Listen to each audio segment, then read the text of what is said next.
In free online क्लासों में आप सभी विद्यार्थियों का एक बार पुनः जो है स्वागत। और हम जो है भारतीय संविधान की विशेषताओं के बारे में अध्ययन कर रहे थे और पिछली क्लास में हमने पढ़ा था भारतीय संविधान की विशेषताओं को क्रम से हमने लिख लिया था और आज जो है हम उन विशेषताओं को विस्तार से पढ़ेंगे, उनका विस्तार से अध्ययन करेंगे। तो पिछली जो क्लास है हमने उसमें देखा था कि भारतीय जो संविधान है उसकी लगभग 19 से 20 विशेषताएं हैं, लगभग 19 से 20 विशेषताएं हैं और हमने उन विशेषताओं को जो है क्रम से लिख लिया था। आज उनका विस्तार से अध्ययन करते हैं। और हमारे भारतीय संविधान की विशेषताएं क्या है देखो, इससे पहले मैं तुम्हें बता दूं, देखो विश्व के बहुत से देश ऐसे हैं जहां उनका अपना खुद का संविधान है और हर देश के संविधान में अपनी एक विशेषता होती है। जैसे हम जो लोग हैं, जैसे हमारे परिवार में 10 व्यक्ति हैं तो 10 व्यक्तियों की अपनी अपनी एक विशेषता होती है, या हमारे गांव में 20 परिवार रहते हैं तो प्रत्येक परिवार की अपनी एक विशेषता होती है। प्रत्येक जो परिवार है उनका अपना एक नियम होता है, अपना एक कानून होता है, एक अपनी व्यवस्था होती है। तो उसी प्रकार से हमारे भारतीय संविधान की भी जो है अपनी कुछ विशेषताएं हैं, जिनमें विशेषता नंबर 1 जो है वो है संपूर्ण प्रभुत्व संपन्न संविधान।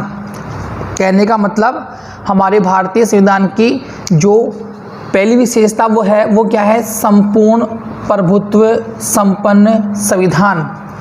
कहने का अर्थ ये है कि भारत का संविधान संपूर्ण प्रभुत्व संपन्न संविधान है, जिसका अर्थ है अंतिम शक्ति जनता में निहित है।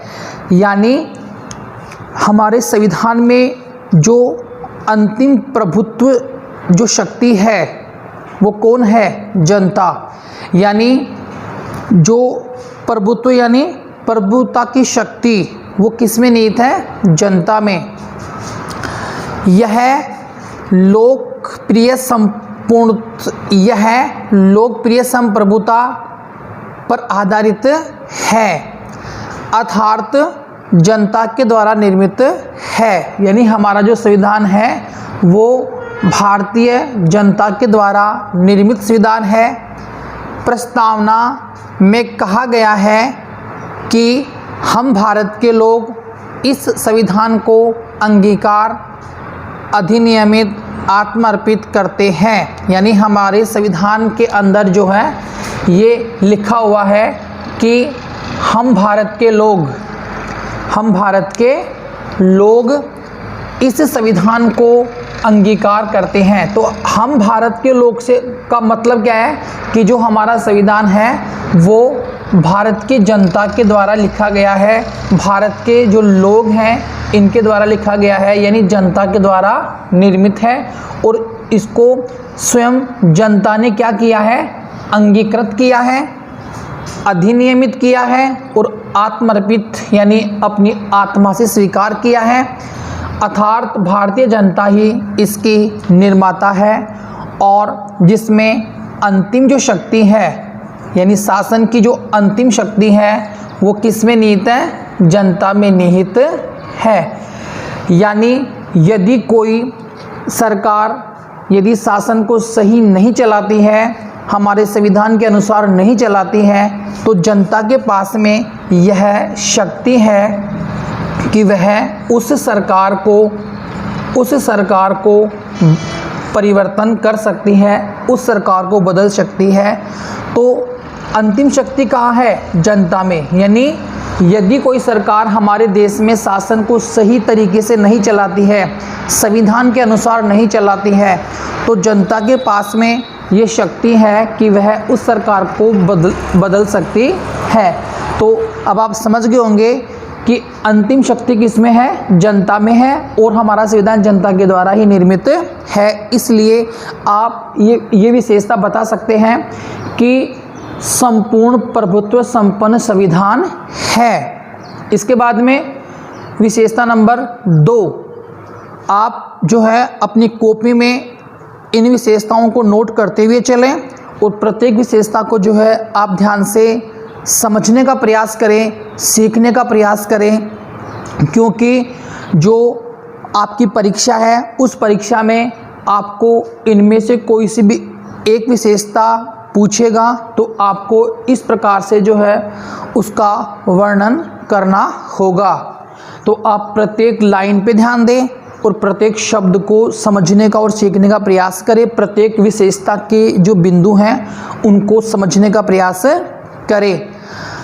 तो विशेषता नंबर 2 है प्रस्तावना, यानी प्रस्तावना भी जो है हमारे संविधान की अपनी एक विशेषता है।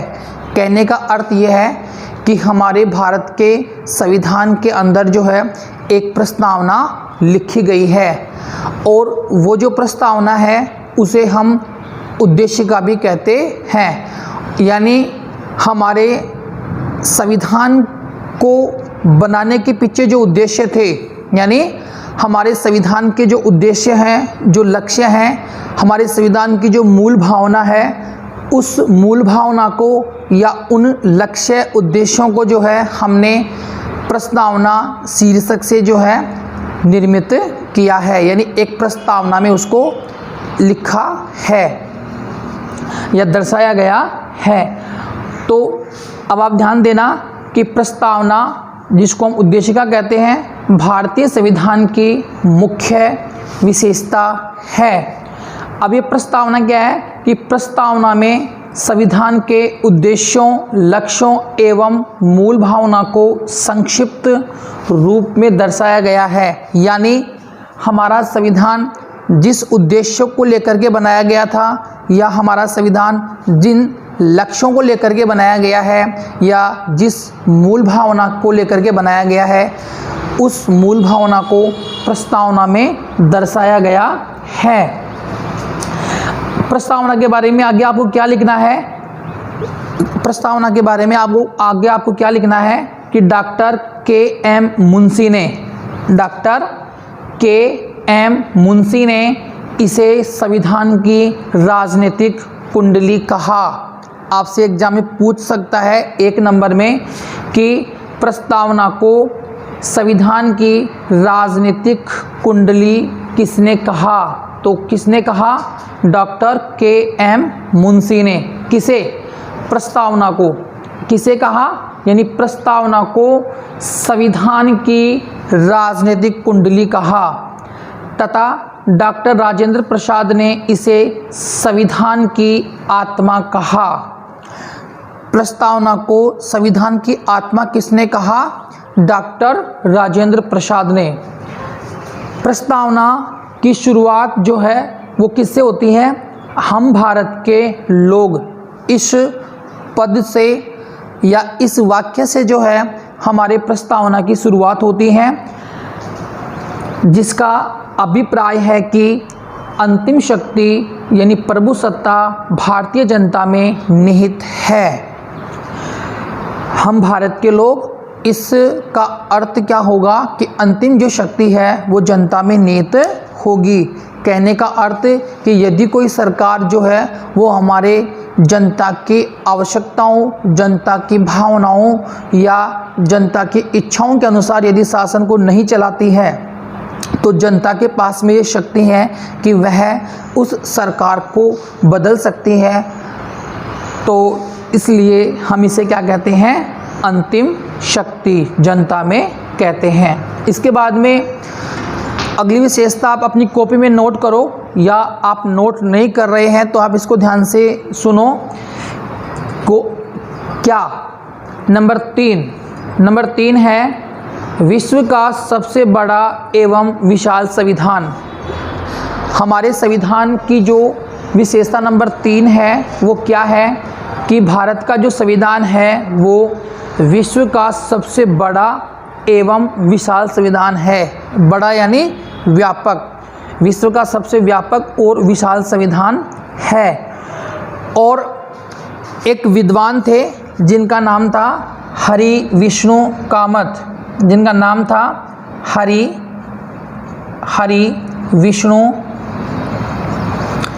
विष्णु कामत। और उन्होंने ये कहा था, हरि विष्णु कामत के अनुसार हरि विष्णु कामत ने कहा था कि हमें इस बात का गर्व है कि हमारा संविधान विश्व का सबसे बड़ा संविधान है। आप इस बात को यहाँ नोट कर लेना अपनी कॉपी में कि हरि विष्णु कामत के अनुसार हरि विष्णु ने कहा था कि हमें इस बात का गर्व है कि हमारे भारत का संविधान विश्व का सबसे बड़ा संविधान है। अब ये विश्व का सबसे बड़ा संविधान कैसे है, इसे हम स्पष्ट करेंगे। यदि मान लीजिए कि आपके एग्ज़ाम में प्रश्न आ गया कि भारत का संविधान विश्व का सबसे बड़ा एवं विशाल संविधान है, स्पष्ट कीजिए, तो आप इस प्रकार से उत्तर देना कि भारत का संविधान विश्व का सबसे बड़ा एवं विशाल संविधान है। इसमें 395 अनुच्छेद, 12 अनुसूचियाँ, 22 भाग व 5 परिशिष्ट है। 395 अनुच्छेद, 12 अनुसूचियाँ, 22 भाग एवं 5 परिशिष्ट हैं। जबकि हम बात करें अमेरिका के संविधान की, हम बात करें कनाडा के संविधान की, हम बात करें ऑस्ट्रेलिया के संविधान की, हम बात करें दक्षिण अफ्रीका के संविधान की, तो हमारे भारत में जो अनुच्छेद हैं इसकी तुलना में ये जो देश हैं इनके अनुच्छेद या इन देशों का संविधान हमारे भारत की तुलना में क्या है, छोटा, और हमारा संविधान क्या है, विशाल। कैसे? जबकि अमेरिका के संविधान में 7 अनुच्छेद, कनाडा के संविधान में 147 अनुच्छेद, ऑस्ट्रेलिया के संविधान में 128 अनुच्छेद व दक्षिण अफ्रीका के संविधान में 153 अनुच्छेद हैं। और हमारे भारत के संविधान में कितने हैं? 395।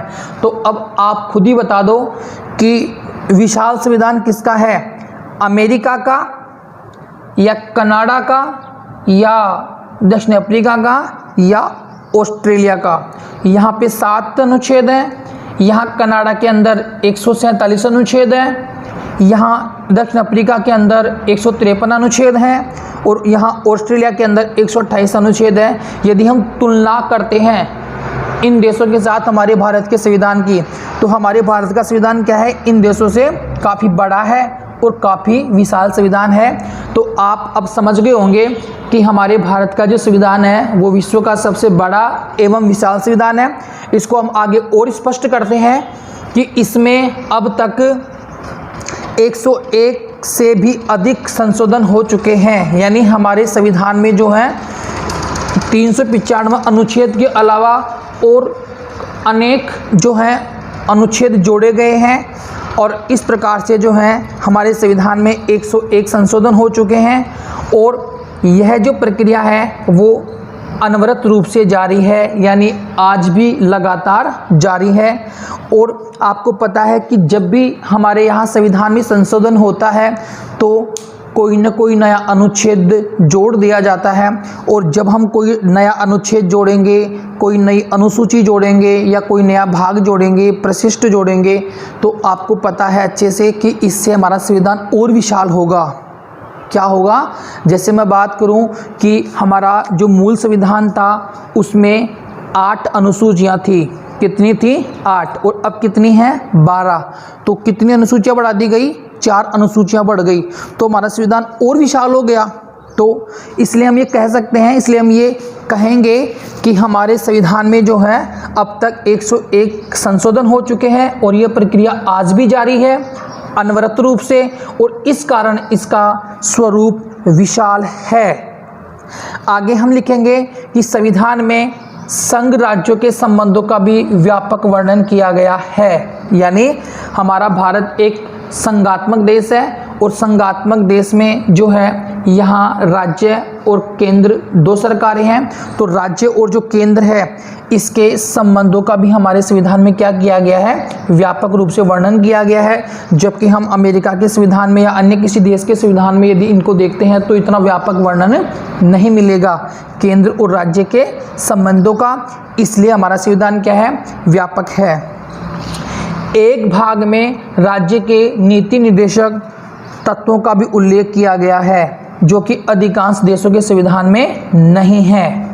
यदि हम बात करें कि जो दुनिया के और संविधान है तो वहाँ हमें जो है राज्य के नीति निर्देशक तत्व बहुत ही कम देखने को मिलेंगे। जबकि हमारे भारत के संविधान के अंदर जो है भाग 4 में राज्य के नीति निर्देशक तत्वों का उल्लेख किया गया है, इसलिए हमारा संविधान क्या हो जाता है, विशाल हो जाता है। तो इस प्रकार से इन अनुच्छेदों के माध्यम से, इसके अलावा जो है संशोधनों के माध्यम से या संघ राज्य संबंधों के माध्यम से या फिर जो है नीति निर्देशक तत्वों के आधार पर जो है हमारा संविधान क्या माना जाता है, विश्व का सबसे बड़ा और विशाल संविधान माना जाता है। तो आप जो है इन बातों को अच्छे से याद करना कि जो हमारे भारत का संविधान है ये विश्व का सबसे बड़ा सबसे विशाल संविधान है, क्योंकि हमारे यहाँ जो है आज भी संशोधन किए जा सकते हैं और अनुच्छेद जोड़े जा सकते हैं। या इसके अलावा आप लिखना कि इसमें जो है केंद्र और राज्य के संबंधों का व्यापक वर्णन किया गया है। और इसके अलावा आप इसमें लिख सकते हैं कि हमारे भारत के संविधान के अंदर जो है राज्य के नीति निर्देशक तत्वों का उल्लेख किया गया है जो हमारे संविधान को और भी विशाल बनाता है। तो इस प्रकार से ये आपका जो बिंदु था इसको हमने स्पष्ट किया, समझने का प्रयास किया और मुझे उम्मीद है कि आप इसको अच्छे से समझ गए होंगे। और हरि विष्णु कामत का जो स्टेटमेंट था उसको आप याद रखना जो हमने शुरू में कहा था। और अब हम बात करेंगे विशेषता नंबर 4, यानी हमारे भारत की जो अगली विशेषता है वो कौन सी है, लिखित एवं निर्मित संविधान। कहने का अर्थ यह है कि हमारे भारत का जो संविधान है वो कैसा है, लिखित है और निर्मित है। जैसे हम बात करें ब्रिटेन की संविधान की, तो ब्रिटेन का जो संविधान है, इंग्लैंड का जो संविधान है वो क्या है, अलिखित, और हमारा संविधान क्या है, लिखित। तो ब्रिटेन के संविधान की विशेषता क्या है कि वह अलिखित है और हमारे संविधान की विशेषता क्या है कि हमारा संविधान क्या है, लिखित है। तो ये एक विशेषता के रूप में माना जाएगा, लिखित एवं निर्मित संविधान। और इस बिंदु में आप क्या लिखेंगे कि भारतीय संविधान सभा द्वारा निर्मित एवं लिखित दस्तावेज है। संविधान सभा द्वारा निर्मित एवं लिखित दस्तावेज है जिसे 2 वर्ष 11 माह 18 दिन में तैयार किया गया। अगली विशेषता नंबर 5। अब अगली विशेषता क्या है, संसदीय शासन व्यवस्था। संसदीय शासन व्यवस्था। तो देखिए प्यारे विद्यार्थियों, विश्व के जो संविधान हैं उन संविधानों में अलग अलग देशों ने अपने अपने संविधानों में अलग अलग शासन व्यवस्था को अपनाया है। जैसे हम बात करें अमेरिका की, तो अमेरिका के संविधान में जो शासन की व्यवस्था है वो कौन सी है, अध्यक्षात्मक। और हमारे भारत में कौन सी है, संसदीय।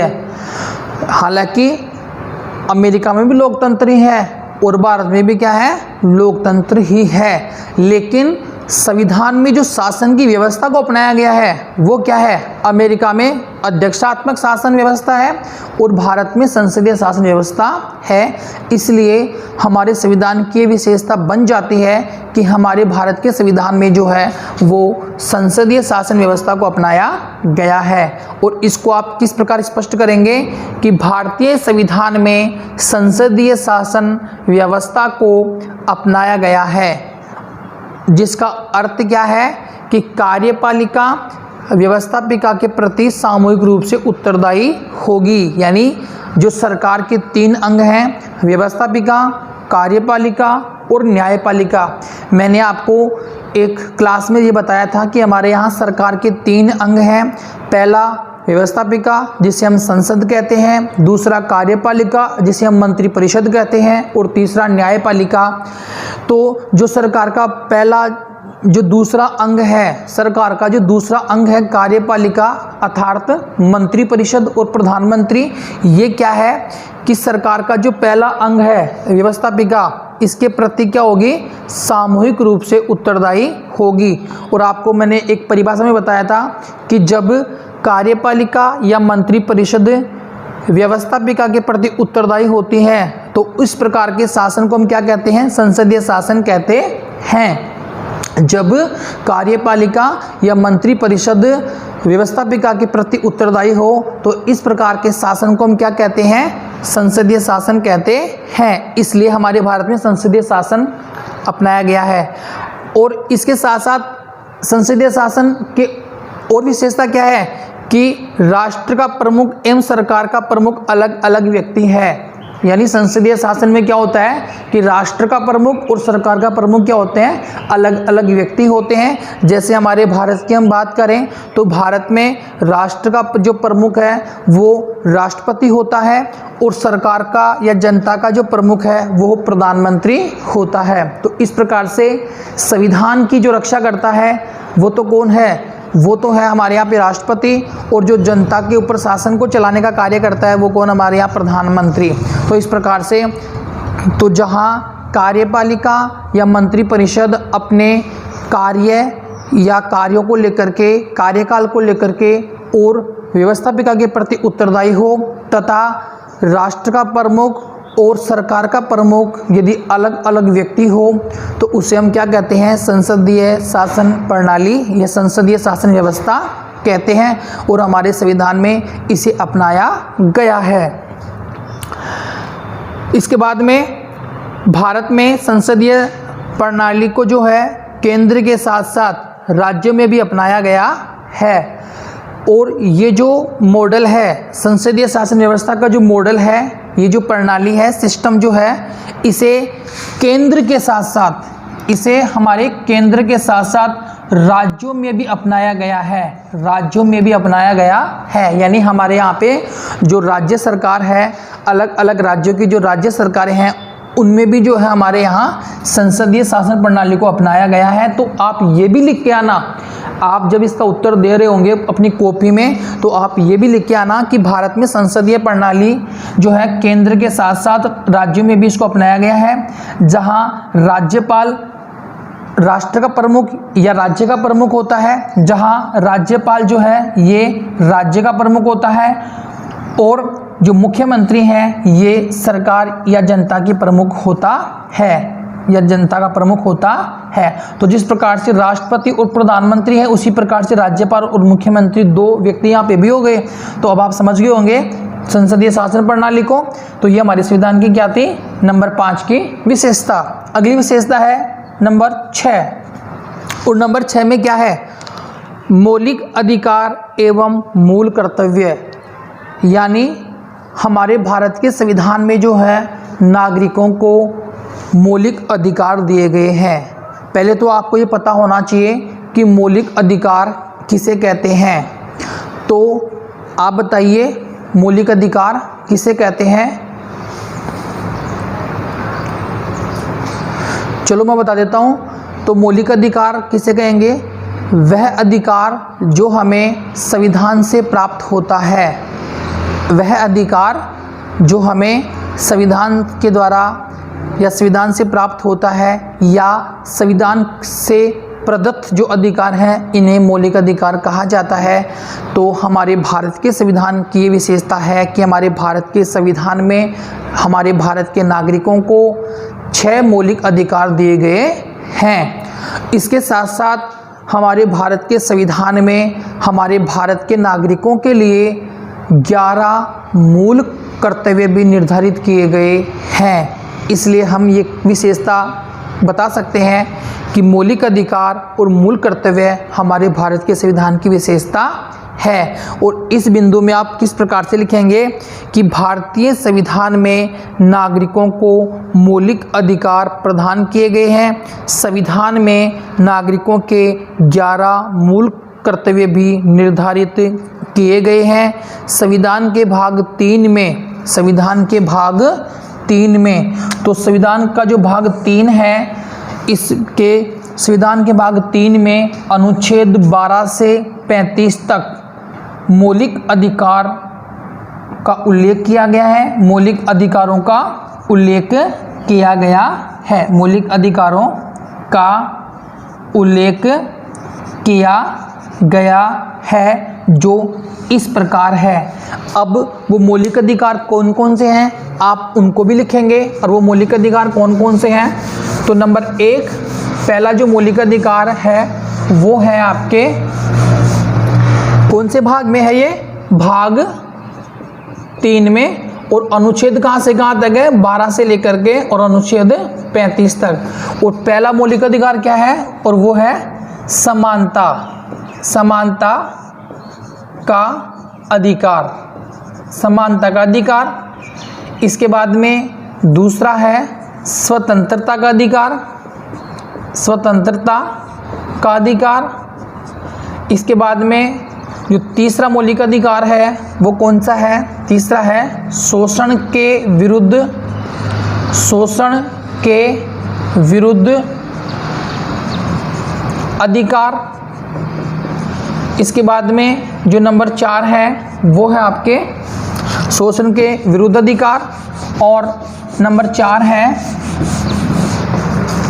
धार्मिक स्वतंत्रता का अधिकार, धार्मिक स्वतंत्रता, स्वतंत्रता का अधिकार। इसके बाद में अगला है संस्कृति, संस्कृति एवं शिक्षा का अधिकार, संस्कृति एवं शिक्षा का मौलिक अधिकार, या हम इसको अधिकार भी लिख सकते हैं। इसके बाद में नंबर 6 है संवैधानिक, संवैधानिक उपचारों, उपचारों का अधिकार।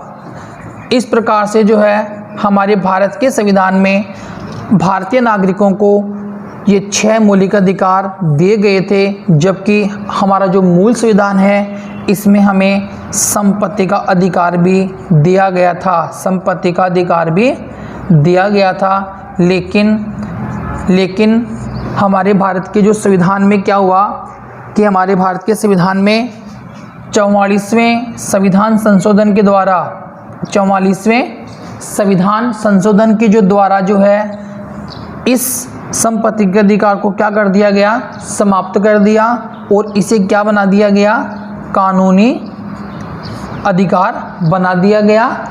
तो इस प्रकार से एक अधिकार हमारे यहाँ नष्ट कर दिया गया, और अब जो है 6 मौलिक अधिकार हमारे भारतीय नागरिकों को प्राप्त हैं। और हम बात करें संविधान के भाग, संविधान के भाग, अब हम बात करें मूल कर्तव्य, तो संविधान के भाग जो 4 हैं, इस 4 में अनुच्छेद जो 21 है हमारे संविधान के, जो इसके अंदर हमारे संविधान में जो मूल कर्तव्य है भाग 4 कै के अंदर जो है एक नया अनुच्छेद 51 कै जोड़ करके और नागरिकों के लिए 11 मूल कर्तव्य निर्धारित किए गए हैं। यानी मौलिक अधिकारों के साथ साथ हमारे को क्या दिए गए हैं, 11 मूल कर्तव्य भी दिए गए हैं। तो इस प्रकार से ये विशेषता आप याद रखना, मौलिक अधिकार एवं मूल कर्तव्य, क्योंकि एग्जामिनर आपसे पूछ सकता है कि मौलिक अधिकार एवं मूल कर्तव्य भारतीय संविधान की विशेषता है। स्पष्ट कीजिए। तो फिर आपको जो है ये सारी बातें बतानी पड़ेगी। आपको ये जो हैं ये अधिकार आपको याद करने पड़ेंगे, ये 6 अधिकार आपको लिखने पड़ेंगे और आपको ये भी बताना पड़ेगा कि हमारे को जो है 11 मूल कर्तव्य हमारे लिए निर्धारित किए गए हैं। और इसके बाद में अगली विशेषता जो है हम अगली क्लास में पढ़ेंगे। अगली क्लास जो कल होगी, और आप जो है इन 6 विशेषताओं को अच्छे से याद कर लें, इनको जो है बार बार पढ़ें और इनको स्थायी रूप से अपने दिमाग में बिठाने का प्रयास करें। तो आज की क्लास में इतना ही, ठीक है, और मैं अब विदा लेता हूँ। जय हिंद, जय भारत।